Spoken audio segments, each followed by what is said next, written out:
what is the additive inverse of a rational number?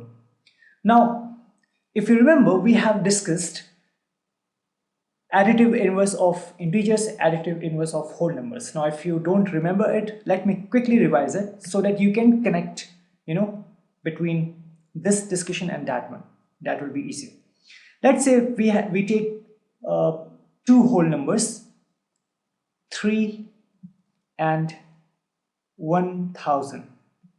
Okay, so 3, a very small whole number, 1000 is much larger in comparison to this one. Okay, if I ask you what is the negative of this 3, you will say negative of any number is actually, if of a positive number, this is a positive number, so its negative will be -3, right? Okay, what will be the negative number of 1000? You will say the negative number of 1000 will be -1000. Okay, now this is a negative number of 3,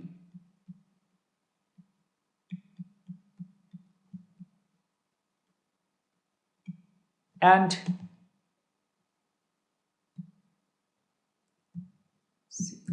this is the negative number of 1000. If you add this number with its negative number, so this is what? 3 plus -3. It's actually equal to what? 3 minus 3 equals to 0, right? 0. If you add this 1000 with its negative number, it's actually equal to 1000 minus 1000 equals to 0, right? So this negative number of 3 and this negative number of 1000 is actually the additive inverse of this whole number and this whole number.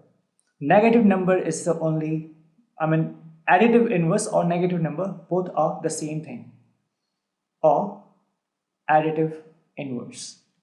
It means that if you add a number to any number and if you get back 0, that is actually the negative number or the additive inverse of that number. So -3 is the additive inverse of 3, -1000 is the additive inverse of 1000. Okay, so if you ask that, okay, in that case, if I take, let's say, -7, okay, if you ask, now this is actually an integer. Here it is whole number can never be negative. So now we have taken a negative integer, right? This -7, and if I ask you what will be the negative of -7, so the negative of -7 will be what? Negative of -7 will be -7, right? Negative of -7. So this is actually what? 7.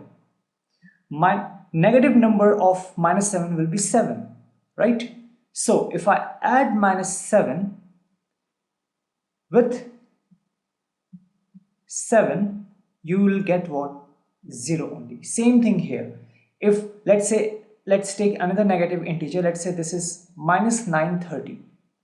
What will be the negative number of -930? You will say that negative of -930. Outside the bracket is minus, inside the bracket is minus. This will give you 930 only. It means if I add -930 with 930, I get 0. So it means that if -7 is the negative number, then if -7 is a number, then its negative number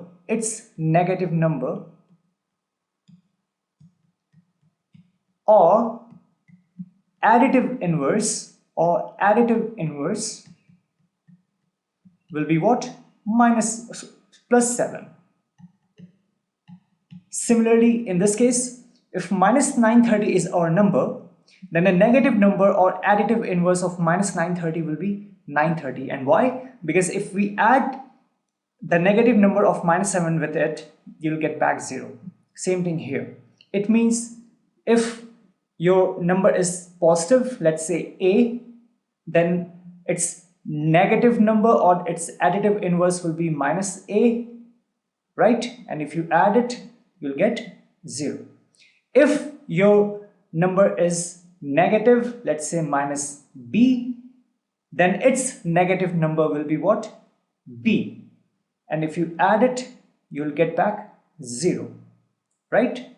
So same thing is in the case of rational number also. Same thing is in the case of rational number also. Let's say that your rational number is 3 over 2. It's a positive rational number.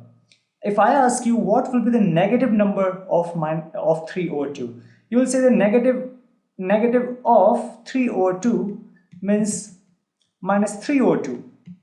Yes, that's correct. So if I add 3 over 2 and plus minus 3 over 2, then this will be actually what? 3 over 2 minus 3 over 2. This is actually 0. Same thing if let's take a negative rational number minus 7 over 2. If I ask you what will be the negative of minus 7 over 2, so negative of minus 7 over 2 means 7 over 2. So if I add 7 over 2, that is a negative number of minus 7 over 2, you'll get back 0. That is what a negative number or additive inverse of a rational number is. So if you have to represent it in a general way, let's say your rational number is, let's write here, if your rational number is p over q, then its additive inverse will be minus p over q, because if you add them, then you'll get back 0. If your rational number is minus p over q, that is it's negative, then the additive inverse of minus p over q will be p over q, and if you add them together, you'll get back 0. So same concept, the same way we have learned about whole numbers for integers, whether positive or negative, same thing is applicable for rational numbers also. In the next video, we are going to discuss multiplicative inverse of a rational number. See you in the next video.